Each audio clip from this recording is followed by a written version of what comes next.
It's the Brad and John Show. It is the Brad and John Show. Today is the 15th of August. This is the B Block, which means we started right around 7:20. John, do you know what the B Block is all about now? And I think this is it's time for Brad's Top 3. I think this is like day number 36 or something like that. And you said it wouldn't and last. have you updated bradstop3.com every day? I have. Did you look at it? Okay. You missed a few days last week, but you're back on the saddle though, Brad. I noticed that. Okay. And what do we call this again? Sing it for me again? It's time for Brad's Top 3. It's time for Brad's Top 3. You do a real good job with that. Okay. Two of my three stories today are going to be updates, okay? And there's a really strange twist to both of these crazy stories.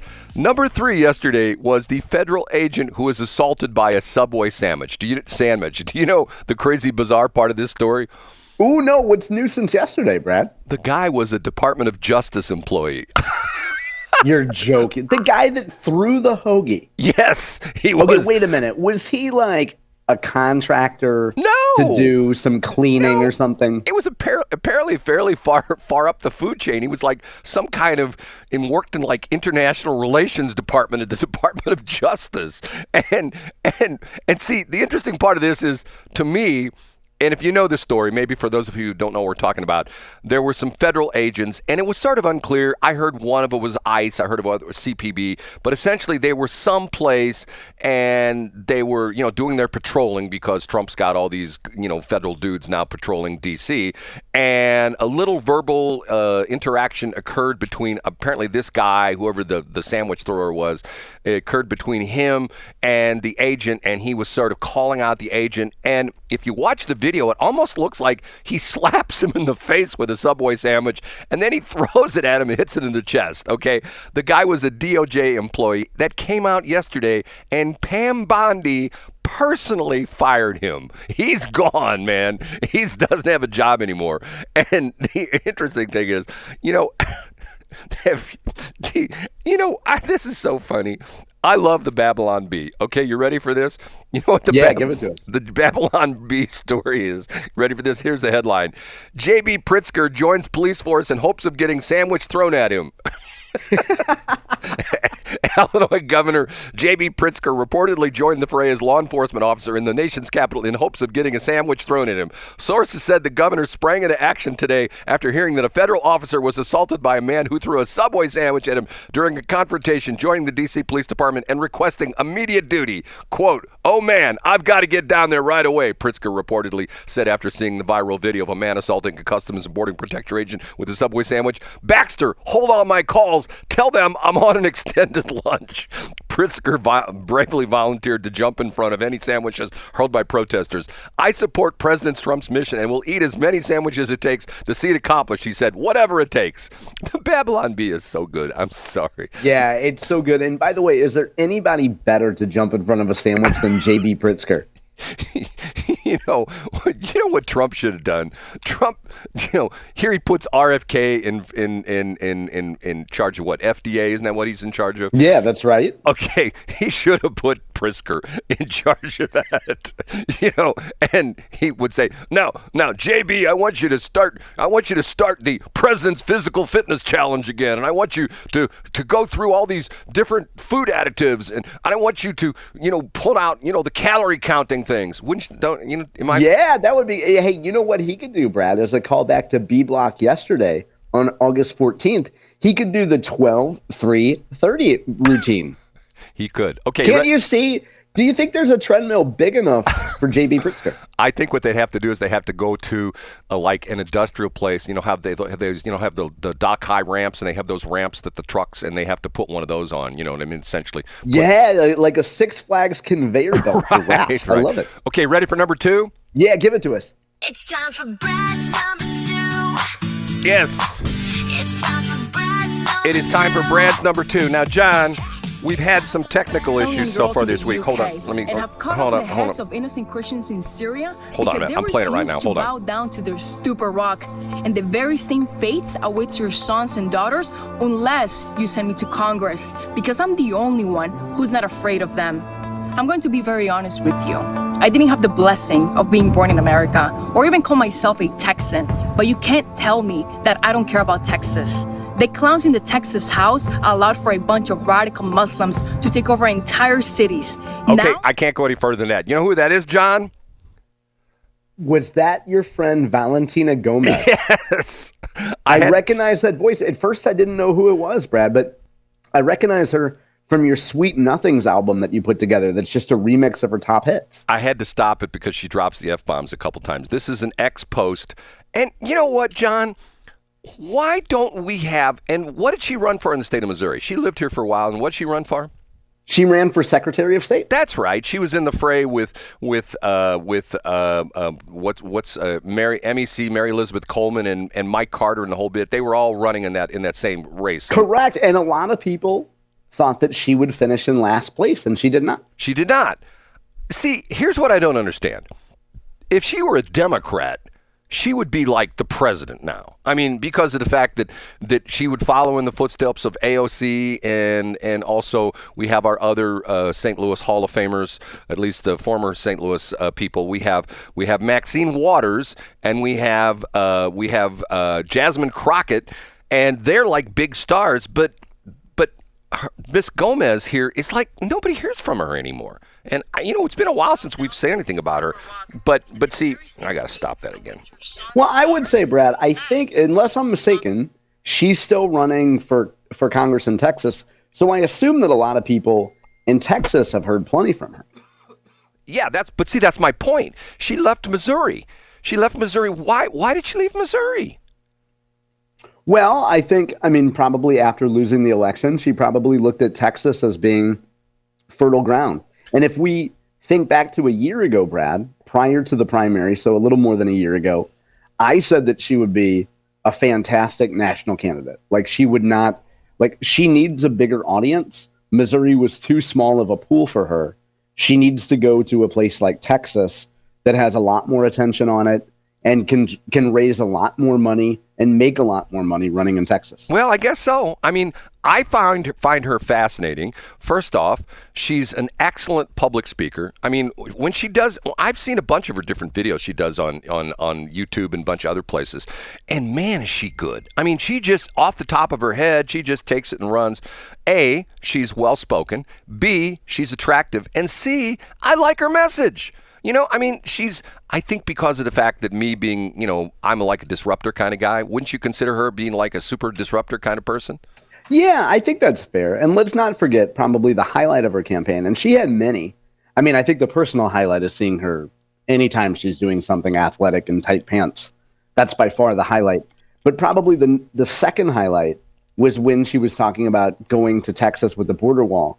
And she had some chicken wire that it looked like she got at Home Depot. Yes, I remember that. And she had some shooting range videos as well, too. Wasn't that the deal where she was like firing an AR-15 or something like that?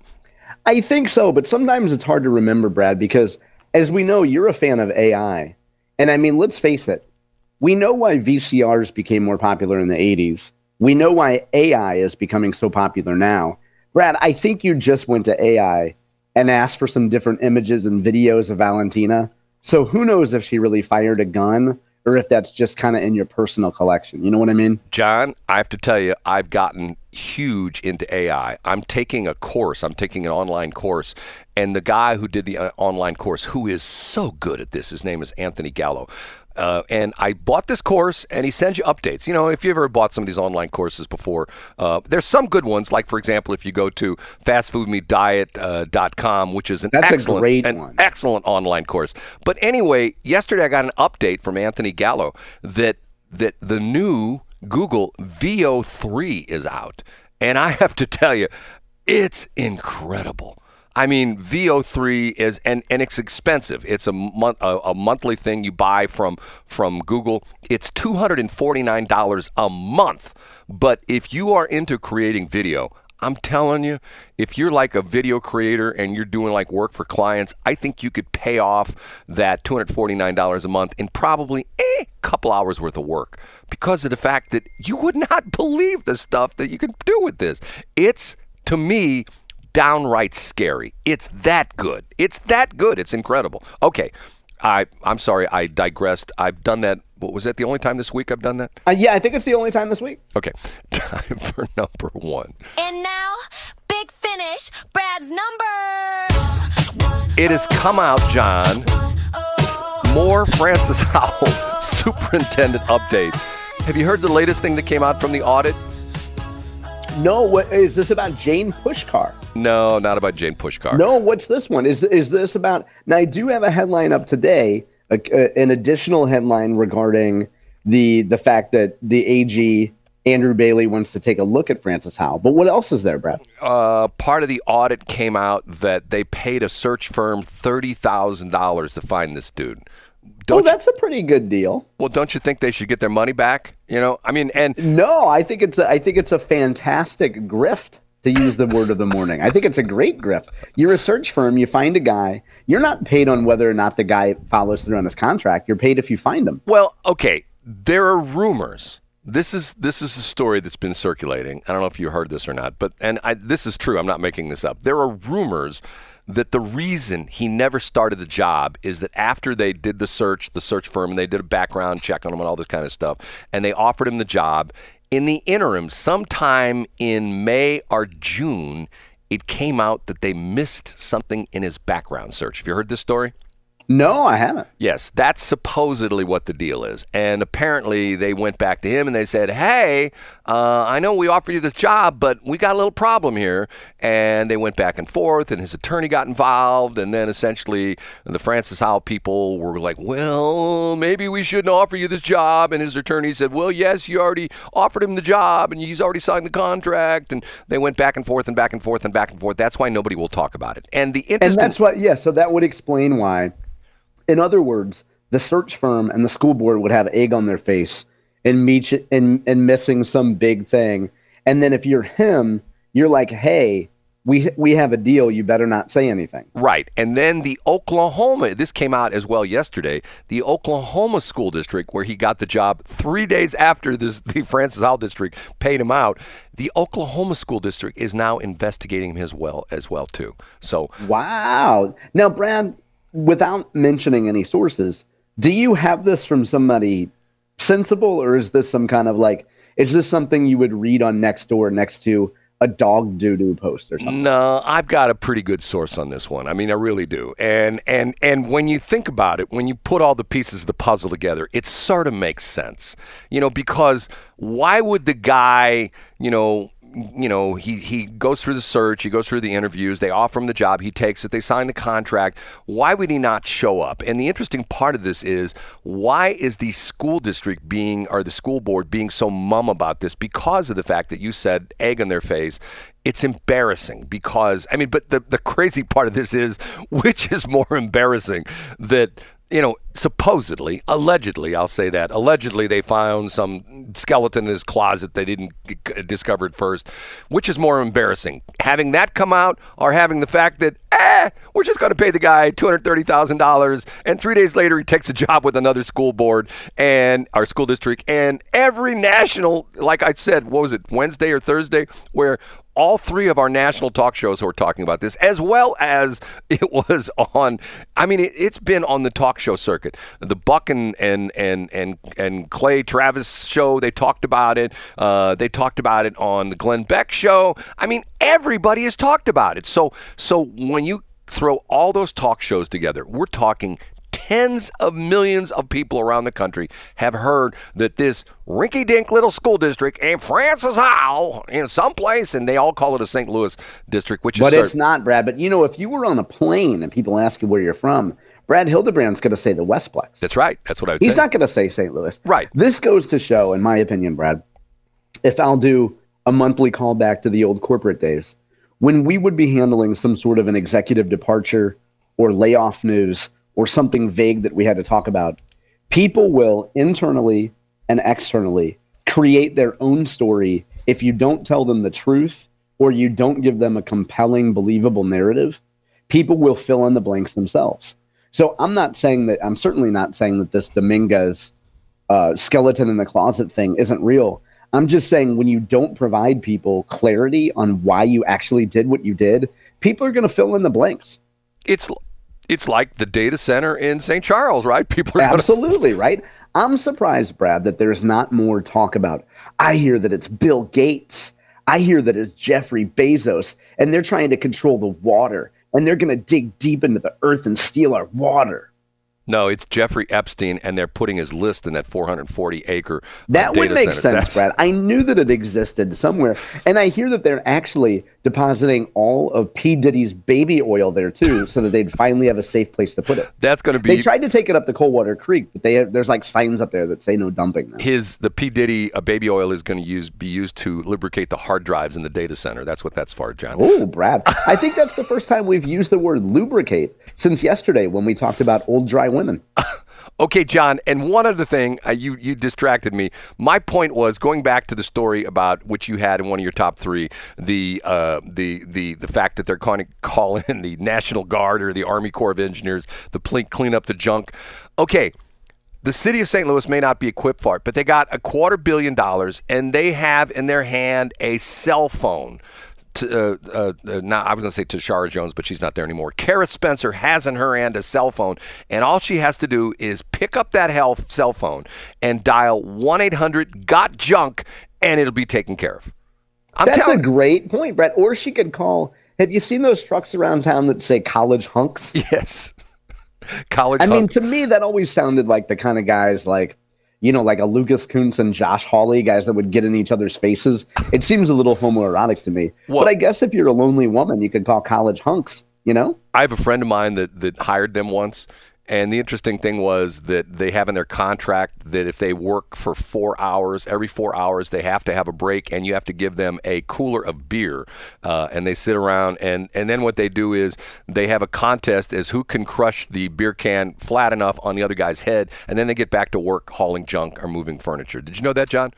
Yeah, I mean, that goes with the college motif, right? It sounds very state school, Brad. Right. It sounds like something they would do at a journalism school across the river. We never did that kind of stuff.